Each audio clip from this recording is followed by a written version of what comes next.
Well, Kristian, never has a draw felt more like a victory, I guess. Is that the way the players felt after the match?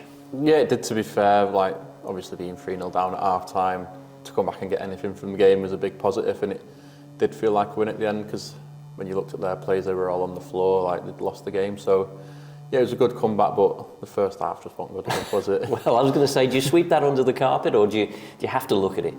Well, we can't do anything about it now, can we? But half-time, the manager told us what he thought, and I think any of us could have come off early and no one could have complained, but the ones that stayed on did a good job when we got back in the game and got a point.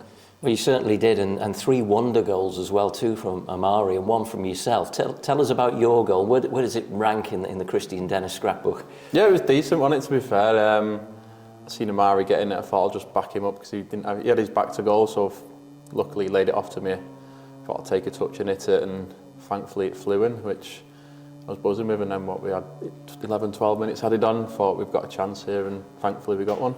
I know for strikers, you know, the tap-ins are just as important as the worldies, but it must give you a lot of confidence when one of those goes in. Yeah, definitely. I thought I'll just hit this now. Seen a bit of a gap on the far side, I thought if it hit it hard enough it should go in, and thankfully the keeper couldn't get his hands to it. And, you know, how significant a day was that when you think about everything that's gone on, the situation you're in now? You know, to get that point says everything about the resilience of the team as well, doesn't it? And the willingness to keep going. Yeah, like you say, we could have buried our heads in the sand and just played for not concede anymore, but that's not in our game now. It's just to go out and still try and win the game no matter what score it is, and like we've shown, 3-0 down and 3-3. Can't ask for much more apart from the win, obviously. So are you coming off the pitch in games now and trying to find out how Morecambe have done and how Carlisle have done? Is that the way it is now? Not really, no, because what are we, 6-7 clear of them at the minute, so I think if we just concentrate on ourselves, win our games, pick up points in all the games coming up, we'll be fine. So as long as we do our job, we won't have to worry about anything else. Well, that's the thing, actually, because this Good Friday game, if you win and other results go your way, you will be safe. But I don't know whether that's a message that's kind of among the players, or do you kind of have to blank that out a bit? I generally didn't know that then, so that's the aim then for the weekend win, and hopefully results go our way. But as long as we do our job, we won't have to worry about anything else. Tough one though, isn't it, against Doncaster, who are going for automatic promotion? Yeah, definitely. I think any game's tough in this league, isn't it? Like the teams that have come to us, Chesterfield, Port Vale, they found it hard to play against us. So fingers crossed, Donny, they'll be playing for promotion. Fingers crossed we do our job and hopefully we get a good result again. But do you feel at the moment, with the run that you've been on over the last few weeks, that you can take on anybody in this league? Yeah, definitely. Like you say, they'll look at our form at the minute at home and the results we've been picking up, and they'll come in here thinking it'll be a tough game, which it will be. So as long as we're at our job and just don't do the first 45 against Accrington, hopefully we'll be all right.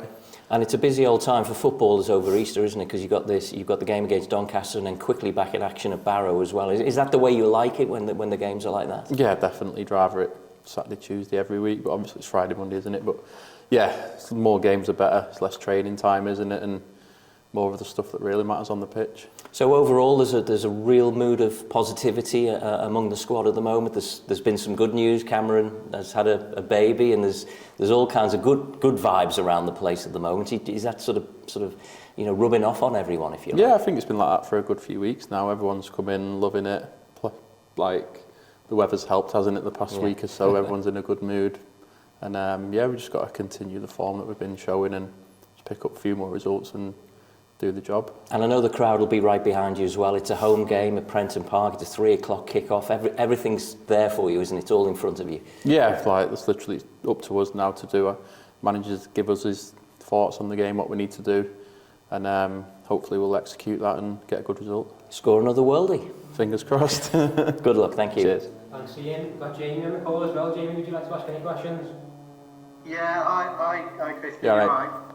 Yeah, not bad, are you? Just 𝗬𝗢𝗨𝗥 described you as the best finisher in the club in his post-match interview. I was just wondering if you wanted to repay the compliment, because obviously there were 2 incredible goals, and he's really adapted well to this new role he's been sort of playing, isn't he?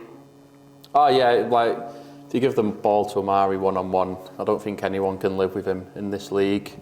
But the only downside I'd say is he supports Arsenal and he's just doing everyone's head in at the minute. So hopefully they get knocked out next round. Yeah, he said he was inspired by Declan Rice the other day, so so that's helping at least. Yeah, I don't tend to listen to him when he starts talking about Arsenal. So I've had it for a good few years now, so I choose to ignore him.